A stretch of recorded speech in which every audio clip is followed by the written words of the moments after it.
শীতের সময় কিন্তু পুঁই ফলটা খেতে বেশ ভালো লাগে, আর বাজারে কিন্তু এই সময় অনেক বেশি পুঁই ফল পাওয়া যায়।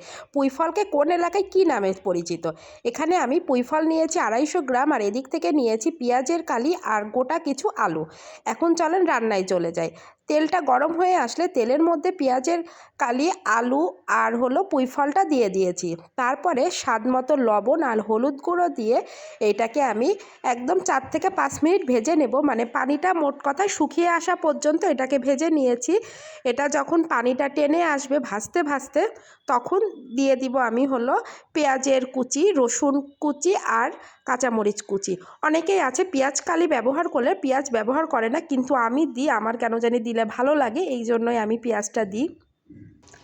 এটাকে কিছুক্ষণ নেড়ে চেড়ে একদম শুকিয়ে নিয়ে তারপরে যেভাবে রাখতে চান আর কি, এটা একটু ভাজা ভাজা করলে বেশি ভালো লাগে, ভাজা ভাজা করে একটা বাটিতে নিয়ে নিলাম। তৈরি হয়ে গেল মজাদার ভাজি, গরম গরম ভাতের সাথে খাওয়ার জন্য।